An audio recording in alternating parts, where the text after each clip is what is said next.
श्रोतेहो, आज ग्रामपरिसर आणि शेतशिवार या कार्यक्रमात उन्हाळ्यात फळझाडांचं संरक्षण या विषयावर डॉक्टर अतुल फुसे, विषय विशेषज्ञ, उद्यानविद्या विभाग, कृषी विज्ञान केंद्र, घातखेड, अमरावती यांच्याशी स्नेहल ठाकरे यांनी केलेली बातचीत आपण ऐकणार आहात. या कार्यक्रमाचे सादरकर्ते आहेत भैयालाल टेकाम.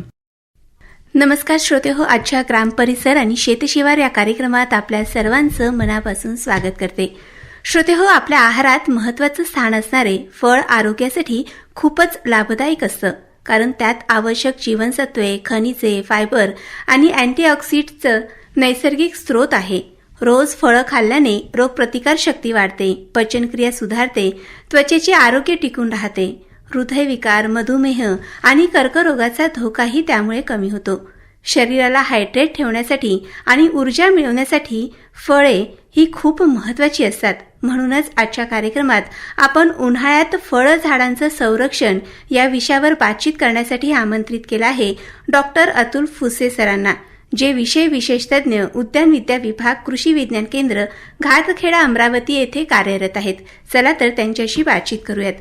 नमस्कार सर, ग्रामपरिसर आणि शेतशिवार या कार्यक्रमात आपलं मनापासून स्वागत करते. नमस्कार.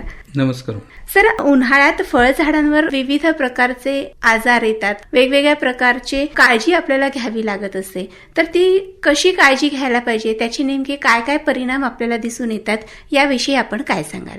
प्रामुख्याने जर सांगायचं जर झालं तर मॅडम, आपल्या अमरावती जिल्ह्यामध्ये संत्रा हा प्रामुख्याने घेतला जातो.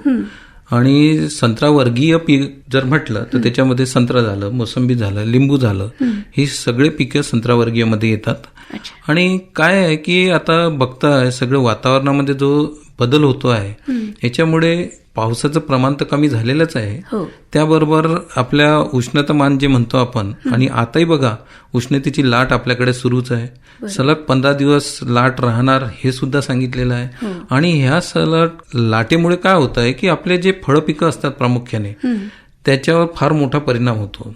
परिणाम म्हणजे कसं की जशी नवीन नवती जी असते संत्रावर्गीय पिकामध्ये ती गळून पडते, जे खोड असतात ते तडकतात, किंवा जे त्याच्यावर छोटे फळं असतात, जसं संत्र्यामध्ये सांगायचं झालं तर आंब्याबहार सध्या झाडावरती आहे, तर तो आंब्याबहाराची फळं जी आहे ती गळतात. आणि त्याचबरोबर काही नवीन नवती जी असते, नवीन फांद्या ज्या असतात त्या सुद्धा सुकायला लागतात. आणि अशा सगळं एकत्रित परिणाम जर बघता काय होतं की त्या उत्पादनावर त्याचा परिणाम जाणवतो. त्याचबरोबर ते प्रत जी आहे ती सुद्धा फळांची खराब होते आणि शेवटी मार्केटमध्ये गेल्यावर त्याला पैसे सुद्धा जे पाहिजे अपेक्षित ती मिळत नाही.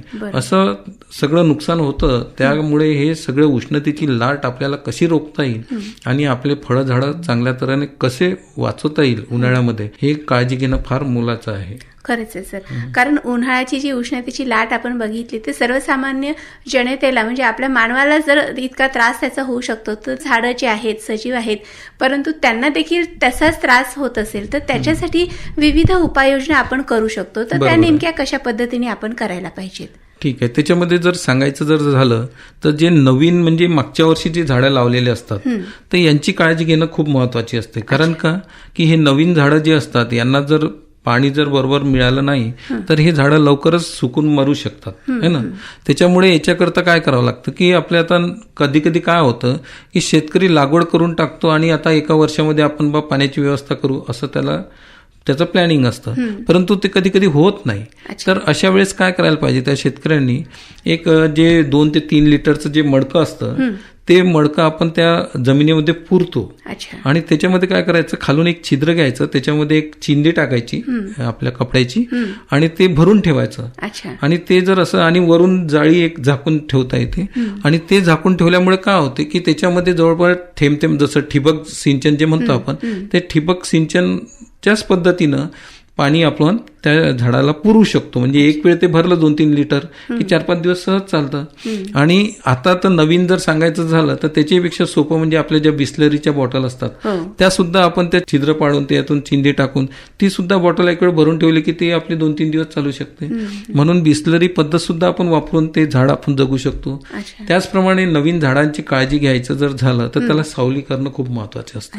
तर सावली आपण वेगवेगळ्या पद्धतीने करू शकतो, ज्याच्यामध्ये आपण काय करायचं एकतर आपल्या शेतातला जो तुराड्या पराड्या ज्या असतात, हा. तर याच्या दक्षिण आणि पश्चिम दिशेने प्रामुख्याने थोडंसं त्या साईडनं ते लावून किंवा सभोवताली लावलं तरी चालतं. अच्छा. आणि ते लावून त्याचबरोबर त्यानुसार आपण त्या झाडाची काळजी घेऊ शकतो.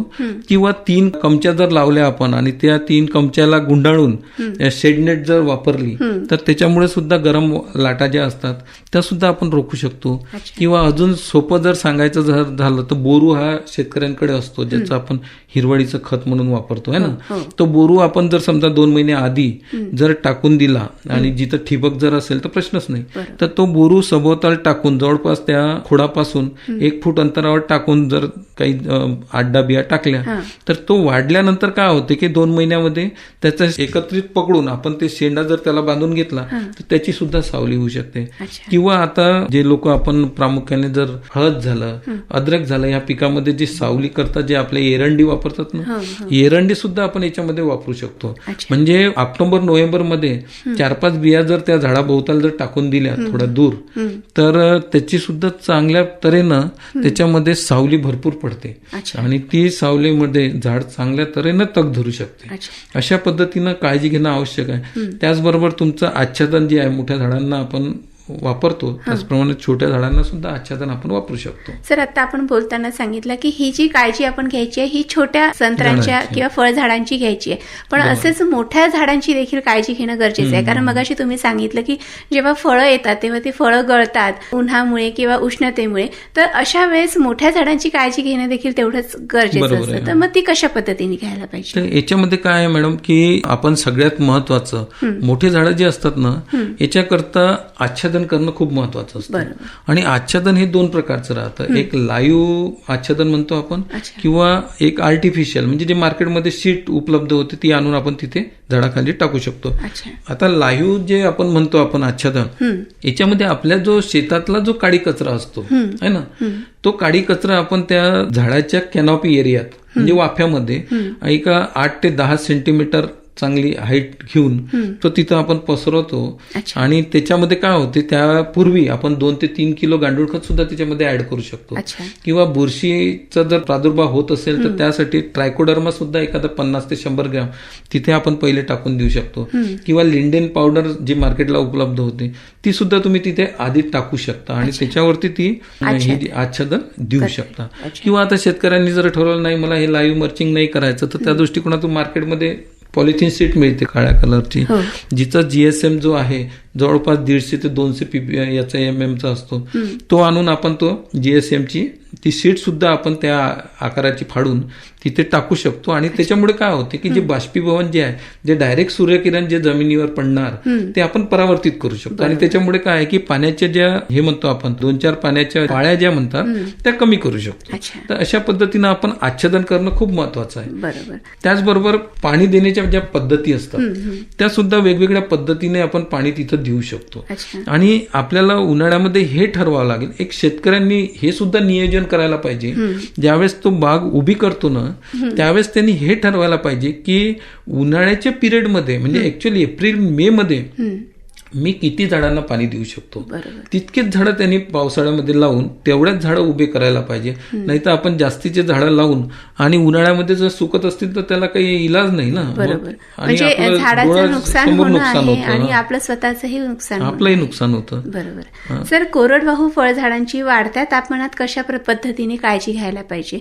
कारण हे जे झालं हे झालं आपलं ओलीत भागातलं, पण कोरडवाहू मध्ये देखील अनेक फळझाडांची पिके घेतली जातात, तर तिथे कसं काय आपण करायला पाहिजे मॅनेज? ठीक आहे.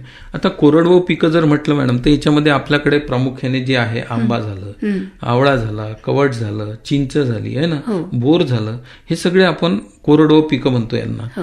परंतु जे फळ पिकं जे आपल्याकडे कमर्शियल घेतल्या जातात यांना सुद्धा पाण्याचं नियोजन करणं हे तेवढंच महत्वाचं असतं. पाण्याच्या नियोजनामध्ये ज्या पाण्याच्या वेगवेगळ्या पद्धती आहेत त्या सुद्धा तिथं करणं आवश्यक आहे. आणि सगळ्यात महत्वाचं कमी पाण्यात जास्तीत जास्त एरिया आपण कसा आणू शकू आपल्या ओलिताखाली हे ठरवणं महत्वाचं आहे. मग त्यासाठी आपण प्रामुख्याने कुठल्या एक स्प्रिंकलर पद्धत सांगतो किंवा फळ पिकामध्ये आपण ठिबक पद्धत सांगतो. आता ठिबक पद्धत जर वापरली तर याच्यामध्ये 50% पाण्याची बचत होते. आणि त्याचबरोबर जे खतं जे वगैरे असतात ना, हे डायरेक्ट त्या झाडाच्या खोडाशी म्हणजे मुळापर्यंत आपण ते पोहोचू शकतो. आणि याच्यामध्ये काय बाष्पीभवन जे आहे ते आपण कमी करू शकतो. म्हणून ठिबक पद्धत शेतकऱ्यांनी वापरावी हे सगळ्यात महत्वाचं आपण सांगू शकतो की म्हणजे फळ पिकामध्ये. आणि त्याचबरोबर आता कोरडवाहू आपण जे म्हटलं, कोरडवाहू मध्ये मग काय आहे की जिथं पाण्याची व्यवस्था नाहीये तिथं मग काय उपाययोजना करायला पाहिजे. तर आपण जे आता मल्चिंग जे म्हटलं, आच्छादन, ते एक तर आच्छादन तर आपण त्या शेतकऱ्यांनी करायलाच पाहिजे. त्याबरोबर तिथं बाष्पीरोधक जे असतं, बाष्पीरोधकाचा सुद्धा आपण वापर करू शकतो. तर बाष्पीरोधक म्हणजे काय की जे मार्केटमध्ये एक संयुक्त हे पावडर उपलब्ध होते मार्केटमध्ये, तर ती पावडर आपण काय करतो, केओलिन नावाने उपलब्ध होते. तर ती केओलिन 2% जर आपण त्याची फवारणी जर झाडावर काढली, तर ती फवारणी काढल्यामुळे काय होते की त्याच्यावर एक पानांवरती आहे ना एक पांढरी अशी लेअर तयार होते. आणि पांढरी लेअर तयार झाल्यामुळे काय डायरेक्ट सूर्यकिरण जे आहे त्याच्यावर पडतात, ते रिफ्लेक्ट होतात. आणि त्याच्यामुळे काय जे पर्णोत्सर्जन जे म्हणतो आपण, पाण्यातून जो उत्सर्जन जो होतो तो सुद्धा आपण रोखू शकतो. आणि त्याच्यामुळे सुद्धा आपले झाडं आपण तगधुरुतीचं चांगल्या तऱ्हेने उभे करू शकतो. म्हणून ही सुद्धा काळजी घेणं महत्वाची आहे. अच्छा सर, आपल्या या कार्यक्रमामध्ये एक गाणं ऐकण्याची वेळ झाली आहे, तर कुठलं गाणं आपण आमच्या श्रोत्यांना ऐकवाल? शेतीशी निगडीत कुठलंही चालेल. श्रोते हो, ग्राम परिसर आणि शेतशिवार या कार्यक्रमात आपण बातचीत करीत आहोत डॉक्टर अतुल फुसे, विषय विशेष तज्ज्ञ, उद्यान विद्या विभाग, कृषी विज्ञान केंद्र, खातखेडा, अमरावती येथे कार्यरत आहेत. सर, मगाशी आपण कोरडवाहूमध्ये फळझाडांची वाढत्या तापमानात कशा पद्धतीने काळजी घ्यायला पाहिजे हे बघितलं. पण जेव्हा बागायती फळ पिकांसाठीची जे पाणी व्यवस्थापन असतं, कारण मगाशी आपण बोलताना म्हटलं की पाण्याच्या पाळ्या द्याव्या लागतात, तर ते किती महत्वाचं आहे, ते किती गरजेचं आहे आणि कितपत पाणी देणं फळझाडांसाठी योग्य आहे, याविषयी काय सांगाल? तर याच्यामध्ये आहे ना मॅडम, मी आता मगाच बोलल्याप्रमाणे ठिबक सिंचनाचा शेतकऱ्यांनी वापर करावा हे तर झालंच. त्याचबरोबर त्याच्यातून जे आपण व्हेंचुरी जी त्याला लावतो आणि त्या व्हेंचुरीतून जर खत व्यवस्थापन जर केलं तर त्या झाडांना अधिक फायदा होऊ शकतो. हे एक महत्वाचं आहे. त्याचबरोबर जी आर्द्रता जी आहे बगीच्यामध्ये, आर्द्रता वाढवणे यासाठी सुद्धा आपण जे स्प्रिंकलर सिस्टम असतं ना, स्प्रिंकलरचा वापर आपण करू शकतो. आणि स्प्रिंकलर चालू करताना काय करायचं की दक्षिण पश्चिम दिशेला ते बाहेर चालवायचे. आणि त्याच्यामुळे काय होते की ती जी म्हणजे गरम वाफ जी आहे ती आपण कन्वर्ट करू शकतो आणि तिथं आपण आपल्या बगीच्यामध्ये आर्द्रता सुद्धा वाढवू शकतो. किंवा जर बगीच्यामध्ये जर स्प्रिंकलर लावायचे जर झालं तर त्याच्यामध्ये काय ते स्टँड जे असतात ना ते काढून घ्यायचे आणि डायरेक्ट त्याचं नोझल आहे ना ते खालच्या लेवलला, ग्राउंड लेवलला लावायचं. आणि त्याच्यामुळे काय तिथे सुद्धा आपण चांगला ओलावाही कायम करू शकतो त्या झाडांना, पाण्याची व्यवस्था होऊ शकते आणि आर्द्रता सुद्धा आपण तिथे कमी करू शकतो, वाढवू शकतो आणि आपले झाडं चांगल्या तऱ्हेने आपण उभे करू शकतो. या पद्धतीने आपण ते काळजी घेऊ शकतो. त्याचप्रमाणे मॅडम आपण जे म्हणतो ना कोरडवाहू पिकामध्ये एक जलशक्ती म्हणून एक संयुक्त हे पावडर उपलब्ध होते मार्केटला, ती सुद्धा आपण काय करतो की ती जर ह्या झाडांच्या याच्या परिघामध्ये जर टाकून दिली तर त्याच्यामुळे सुद्धा पाणी ते धरून ठेवते. आणि याच्यामध्ये काय होते की त्याची वॉटर होल्डिंग कॅपॅसिटी जी आहे जवळपास 1 किलो म्हणजे 100 लिटर पर्यंत पाणी धरून ठेवते. म्हणून प्रति झाड जर समजा आपण 50 ते 100 ग्रॅम जर तिथं पावडर ती फेकून दिली किंवा शिंपडून दिली तर ती जवळपास 1 लिटर पर्यंत म्हणजे 1 ते 1.5 लिटर पर्यंत पाणी धरून ठेवण्याची क्षमता त्याच्यामध्ये राहते. आणि त्याच्यामुळे काय होते की आपले जे एकदम सुकणारे जे झाड आहे ते आपण हिरव्या पद्धतीने ठेवू शकतो आणि वाचू शकतो. अच्छा सर, फळझाडांसाठी बाष्पीरोधक काही वापरता येतात का आणि ते कशा पद्धतीने वापरले जातात याविषयी काय सांगा? बरोबर, बाष्पीरोधक म्हणजे काय, ऍक्च्युअल जे पानावाटे जे उत्सर्जन होत असतं ते रोखण्यासाठी आपण त्याचा वापर करत असतो. याच्यामध्ये मी मगा बोलल्याप्रमाणे एक केओलिन आपण वापरतो. त्याचप्रमाणे 13-0-45 है ना, 13-0-45 ह्या खताची जर आपण फवारणी जर काढली आणि ते म्हणजे एका 100 लिटर पाण्यामध्ये 1 किलो घेऊन जर फवारणी जर काढली तर त्याच्यामुळे सुद्धा आपण तिथं थंडावा वाढवू शकतो. आणि त्याचप्रमाणे प्रकाश संश्लेषण जी क्रिया आहे ही चांगल्या तऱ्हेने घडून तिथे पानं आहे ते सुद्धा आपण त्या झाडावर रोखू शकतो आणि फळं सुद्धा तिथे चांगल्या तऱ्हेने पोसू शकतो. अच्छा सर, वारा प्रतिरोधकाचा वापर करता येतो तर तो का करावा लागतो आणि तो कशासाठी करावा लागतो याविषयी काय सांगा? हाही महत्वाचा प्रश्न आहे मॅडम. ऍक्च्युअल आहे ना, वारा प्रतिरोधक म्हणजे काय की आपण त्याला विंड ब्रेक म्हणतो. आणि आम्ही शेतकऱ्यांना नेहमी सल्ला देतो की ज्यावेळेस तुम्ही बाग उभी करतात, फळाची बाग उभी करतात, त्यावेळेसच त्याच्या सभोवताल तुम्ही हा विंड ब्रेक लावणं आवश्यक आहे. अच्छा. हा, जर समजा विंड ब्रेक जर घेतला नाही तर काय होते की ह्या उष्णतेच्या लाटेमुळे जे फळं असतात आणि विशेष करून जे बाउंड्रीचे झाडं जे असतात ते सुद्धा खराब होतात उष्णतेच्या लाटेमुळे. म्हणून त्याच्यासाठी विंड ब्रेक घेणं आवश्यक. आणि विंड ब्रेकमध्ये कुठले झाडं लावू शकता तुम्ही?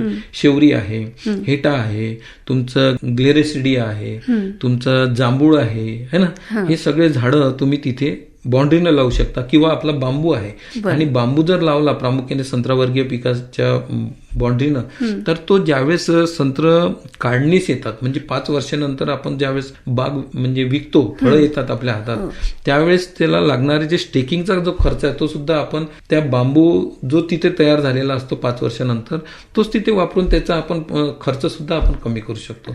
म्हणून बांबू तर खूप चांगला आपण विंड ब्रेक म्हणून वापरायलाच पाहिजे. हा तर माझा स्पेशल सल्ला राहील शेतकरी बंधूंना. सर, जेव्हा फळ झाडं ठेवतात आणि जेव्हा फळं यायला सुरुवात होतात तेव्हा फळगळ रोखण्याच्या दृष्टीने संजीवकांचा वापर केला जातो. तर तो कशा पद्धतीने केला जातो आणि कशा पद्धतीने करायला हवा? बरोबर आहे. ऍक्च्युअल काय होतं मॅडम की हे जे फळं त्याच्यावर झाडावर भरपूर असतात, ऍक्च्युअल 5 ते 6% फळं आपल्या हातात मिळत असतात. परंतु ही फळगळ जी आहे ही कशावर डिपेंड असते की झाडाचं पोत कसं आहे तुमचं, है ना. इम्युनिटी म्हणजे आपल्याला जर भाषेत सांगायचं झालं, कोरोनाच्या भाषेत जर सांगायचं इम्युनिटी, तर इम्युनिटी कशी आहे त्या झाडाची याच्यावरती फळगळ रोखणे महत्वाचं असते. परंतु एक लेअर जी असते, एक ऍब्सिशन लेअर, म्हणजे जे अन्नद्रव्य फळापर्यंत पोहोचवल्या जाते, त्याच्या देठाजवळने एक पडदा तयार होतो. आणि तो पडदा हे इम्बॅलन्स झालं, झाडामध्ये इम्बॅलन्स झालं की तो तिथं पडदा तयार होतो. आणि त्याच्यामुळे मग ते काय झाड काय करते की फळ सोडून देते, म्हणजे फळगळ होते. म्हणून त्याच्यासाठी आपण काय करायला पाहिजे? सगळ्यात पहिले की खत व्यवस्थापन प्रॉपर असलं पाहिजे. म्हणजे झाडाची ताकदच चांगली असेल आणि ते फळ जर चांगल्या तऱ्हेनं पोचलं असेल तर फळगळ होणार नाही. परंतु फळगळ होतच असेल, ऍब्सिशन लेअर तयार झालेलीच असेल आणि वातावरणाचा बदल जो आहे त्याच्यामुळे हे सगळं होत असतं. आणि त्याच्याकरता मग आपण काय करतो की हे सगळं झालेलं असतं की झाडामध्ये जे नॅचरली इम्बॅलन्स झालेलं आहे संजीवकाचं त्याच्यामुळे होतं. म्हणून त्याच्यासाठी आपण बाहेरून आर्टिफिशियल संजीवक जे तयार झालेले असतात त्याची फवारणी काढून तो पापुद्रा आपण नष्ट करण्याचा प्रयत्न करत असतो. आणि त्याच्यामुळे मग फळगळ आपण रोखतो. मग याच्यामध्ये जे संजीवक आहे ते संजीवक कुठले आहे की जे आपण शेतकऱ्यांना सांगतो? त्याच्यामध्ये 2,4-D आहे, है ना. 2,4-D आहे, तुमचं नॅफ्थेलिन ऍसिटिक ऍसिड आहे, जिब्रेलिक ऍसिड आहे. तर याची फवारणी आपण तिथं काढू शकतो. मग याच्यामध्ये काय करायला तर याचं प्रमाण खूप महत्वाचं आहे. तर हे प्रमाण घेताना एक जिब्रेलिक ऍसिडचं जर सांगायचं झालं फक्त 1.5 ग्रॅम एक घेऊन ते एका पहिले ऍसिटोन किंवा अल्कोहोलमध्ये विरघळून घ्यायचं, कारण हे पाण्यामध्ये विरघळत नाही डायरेक्ट. म्हणून हे ऍसिटोन किंवा अल्कोहोलमध्ये विरघळून नंतर ते 100 लिटर पाण्यामध्ये टाकायचं असतं. त्याचप्रमाणे 2,4-D सुद्धा, परंतु एका वेळेस एकच संजीवकाचा वापर करायला पाहिजे. आणि हे संजीवक वापरताना त्याचबरोबर तुम्ही एका 100 लिटरमध्ये 1.5 ग्रॅम जिब्रेलिक ऍसिड टाकलं तर त्याच्याच बरोबर 1 किलो युरिया सुद्धा तुम्ही ऍड करू शकता. म्हणजे आणि एखादं फंगीसाईड सुद्धा बुरशीनाशक त्याच्यामध्ये ऍड करून फवारणी घेऊ शकता. अशा पद्धतीनं जर तुम्ही ते संजीवकाची फवारणी काढली तर होणारी फळगळ आपण रोखू शकतो. आणि विशेषतः हे जे वाढतं टेम्परेचर आहे, उष्णतामान, त्याच्यामध्ये आपल्याला फायदा मिळू शकतो. आणि याची प्रत जर दुरुस्त करायची जर झाली, म्हणजे आता फळं जर आपल्याला वाढवायची असेल, साईज जर वाढवायची असेल, तर त्यासाठी जिब्रेलिक ऍसिड प्लस 13-0-45 ते पण 100 लिटर पाण्यात 1 किलो जर घेऊन अशी जर फवारणी काढली तर फळं सुद्धा चांगल्या तऱ्हेने पोसू शकतात आणि फळगळ सुद्धा रोखू शकतात. जी आता तुम्ही सांगितलं की ती जर फवारणी आपण काढली तर हे दोन्ही सोबत करता येऊ शकतं की ते दोन्ही वेगवेगळ्या पद्धतीने फवारणी घेता येतं, एकत्र सुद्धा घेता येतं, काही प्रॉब्लेम. 13 एका वेळेस युरिया वापरायचा आणि दुसरी फवारणीच्या वेळेस कमीत कमी 3 आठवड्याची गॅप ठेवून तिथे 13-0-45 वापरायचं. अच्छा सर, उन्हाळ्यात झाडांच्या खोडाचं संरक्षण करणं खूप महत्वाचं असतं, तर ते कशा पद्धतीने करायला पाहिजे याविषयी काय सांगाल? याच्यामध्ये कसं असतं, सगळ्यात महत्वाचं जे झाडावरच्या खोडावरती डायरेक्ट सूर्यकिरणाचा जर परिणाम पडला, म्हणजे सूर्यकिरण जर डायरेक्ट पडले तर ते खोड तडकत असतात. आणि हे प्रामुख्याने तुम्ही आंबा पिकामध्ये पाहू शकता, है ना. जे खोडाच्या भोवताला ना असे क्रॅक गेलेल्या दिसतात. म्हणून याच्यासाठी त्या झाडाची ठेवण सुद्धा खूप महत्वाची आहे. म्हणून खालच्या आम्ही प्रामुख्याने सांगतो की आंबा पिकामध्ये खालच्या फांद्या थोड्या राहू द्या, अच्छा. की ज्याची सावली तिथे पडून ते खोड आपण वाचू शकू. परंतु जर असं क्रॅकिंग गेलेलंच असेल तर त्यासाठी काय करायचं, आपल्याकडे जे गवत झालं, तुराड्या पराड्या हे जे काही असतात तर याच्या थोड्याशा खोडाला बांधून द्यायच्या, म्हणजे त्याच्यामुळे सुद्धा डायरेक्ट सूर्यकिरण आपण अवॉइड करू शकतो.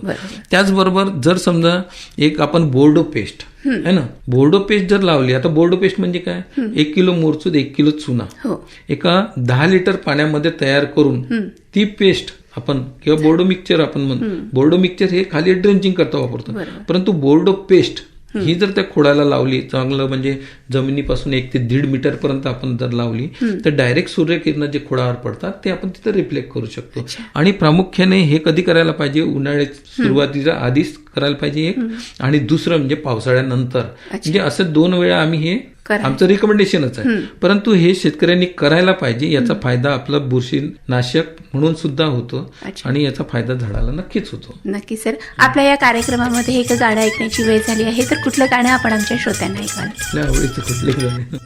श्रोते हो, आपण बातचीत करीत आहोत ग्राम परिसर आणि शेतशिवार या कार्यक्रमात डॉक्टर अतुल फुसे सरांशी. सर, सगळ्यात महत्वाचं असतं की जेव्हा फळांची सुरुवात म्हणजे झाडांची देखील निवड करणं देखील खूप गरजेचं असतं, रोपांची निवड असतं, तर ती निवड देखील कशा पद्धतीने करायला पाहिजे त्याविषयी काय सांगा? बरोबर आहे, हा मुद्दा खूप महत्वाचा आहे मॅडम, आपण जो आता प्रश्न विचारला तो. कारण काय आहे की आपल्या विदर्भाचा जर विचार केला तर याच्यामध्ये 2च मुद्दे खूप महत्वाचे आहे की ज्याच्यामुळे आपली उत्पादकता जी कमी होते आहे, त्याच्यामध्ये एक जमिनीची निवड आणि दुसरी म्हणजे कलमांची निवड. बरोबर. आणि हे दोन्ही जर आपण याच्याकडे दुर्लक्ष केलं तर खूप आपलं नुकसान जे होतं ते 5 वर्षानंतर आपल्या लक्षात येतं. म्हणून याच्याकरता कलमांची निवड करताना त्या शेतकरी बंधूंनी काय करायला पाहिजे की चांगली, म्हणजे जिथं बा फायटोप्थोराचा प्रादुर्भाव नाहीये, कलम चांगली रजिस्टर नर्सरीतून घ्यायला पाहिजे, ती कलम 1 मीटर पर्यंत उंचीची असली पाहिजे, ती पेन्सिल थिकनेस असली पाहिजे, त्याच्यावरती चांगल्या पांढऱ्या छटा असल्या पाहिजे, त्याला चांगले जे जावरं म्हणतो आपण मुळांचं ते असलं पाहिजे, आणि पानं सुद्धा चांगली हिरवे कसदार पानं तिथं असले पाहिजे. म्हणजे अशी जर चांगली पंजीकृत नर्सरीतून जर आपण कलम आणली तर ती चांगल्या कलेनं आपल्या इथं पोसू शकते. आणि विशेष म्हणजे आपल्याकडे त्यांचा खुंट जो आहे, हलकी जमीन असेल तर त्यांनी जंबिरी खुंटाचा वापर करावा, काळीची जमीन असेल तर तिथं रंगपूरचा वापर करावा, रंगपूर खुंटावरची कलम वापरावी, किंवा त्याचबरोबर एलिमो आपला नवीन खुंटा आलेला त्याचा सुद्धा तो शेतकरी बंधू वापर करू शकतात. त्याचबरोबर जमिनीची निवड करताना जमीन ही लागवडी योग्य आहे की नाही त्याकरता पहिले जमिनीची तपासणी करून घ्यावी. ज्याचा सामू तो 6.5 ते 7.5च्या दरम्यान असला पाहिजे. चुनखडीचं प्रमाण हे सुद्धा 5 ते 10% पर्यंत असलं पाहिजे. त्या जमिनीचं पोत सुद्धा फर्टिलिटी चांगली असली पाहिजे. या सगळ्या गोष्टींचं प्रॉपर ड्रेनेज सुद्धा तिथं असलं पाहिजे. हे सगळं रिपोर्ट आल्यानंतर तो रिपोर्ट जर योग्य असेल तरच तिथं संत्रबागांची लागवड करावी. हा स्पेशल सल्ला शेतकरी बंधूंना राहील. अन्यथा तिथं दुसरे फळ पिकं सुद्धा आपण निवडू शकतो. बरोबर बरोबर सर. सर, आपल्या या कार्यक्रमाची वेळ होते आहे, तर जाता जाता मी आपल्याला हे विचारेल की उन्हाळ्यामध्ये विशेष करून शेतकऱ्यांनी काय काळजी घ्यायला पाहिजे फळ पिकांच्या संदर्भात, याविषयी काय आवाहन कराल? तर आता हा उन्हाळ्याचा जो पिरियड असतो तर आपण नंतर ऊन तपल्यानंतर काहीतरी करू बा असं न करता याचं नियोजनच पहिले प्रामुख्याने सांगायचं झालं तर कमीत कमी फेब्रुवारीपासून शेतकरी बंधूंनी याच्यामध्ये लक्ष घालायला पाहिजे. त्या दृष्टिकोनातून त्यांनी मल्चिंग करणं महत्वाचं आहे. त्याचबरोबर तिथं जे आता आपण बोललो जलशक्तीचा वापर करू शकतो, बाष्परोधकाचा वापर करू शकतो, योग्य पाण्याची जी पद्धत आहे देण्याची ती त्या पद्धतीनं देऊ शकतो, फवारण्या सुद्धा चांगल्या तऱ्हेनं जर काढलं, हे सगळं एकत्रितपणे, नुसतं एक गोष्ट करून जमणार नाही, तर एकत्रितपणे ज्यावेळेस आपण हा सगळं कार्यक्रम तिथं राबवू त्यावेळेस त्या झाडांनाही फायदा होईल आणि ते झाडं चांगले आपण टिकू शकू. तरी माझा सल्ला हा राहील शेतकरी बंधूंना की हे सगळं तुम्ही करावं, याच्यावर दुर्लक्ष न करता. कारण की आपण खूप मेहनत करतो, परंतु त्याच्यातून आपण जर चांगल्या तऱ्हेचे फळं जर आपल्याला पाहिजे असेल, चांगल्या प्रतीचे फळं लागत असेल तर या सगळ्या गोष्टींचा अवलंब करावा आणि आपलं उत्पादन वाढवून आपली प्रगती करावी. हाच माझा मोलाचा सल्ला आपलाच राहील. धन्यवाद. नक्की सर, खूप छान संदेश आपण दिलात की उन्हाळ्यात जर आपण विशेष काळजी घेतली आपल्या झाडांची तर अधिक उत्पन्नामध्ये देखील आपला भर होईल आणि फळाची क्वालिटी नक्कीच सुधारेल. सर, आपण इथे आलात, इतकी छान माहिती आम्हाला आणि आमच्या श्रोत्यांना करून दिलीत, त्याबद्दल अमरावती आकाशवाणी परिवारातर्फे मी आपली खूप खूप आभारी आहे. धन्यवाद. धन्यवाद. श्रोतेहो, आत्ताच आपण ग्रामपरिसर आणि शेतशिवार या कार्यक्रमात उन्हाळ्यात फळझाडांचं संरक्षण या विषयावर डॉक्टर अतुल फुसे, विषय विशेषज्ञ, उद्यानविद्या विभाग, कृषी विज्ञान केंद्र, घातखेड, अमरावती यांच्याशी स्नेहल ठाकरे यांनी केलेली बातचीत ऐकलीत. या कार्यक्रमाला निर्मिती साह्य दिलं होतं स्नेहल ठाकरे यांनी. तांत्रिक साह्य गजानन भुसकुडे यांचं होतं. तर या कार्यक्रमाचे सादरकर्ते होते भैयालाल टेकाम.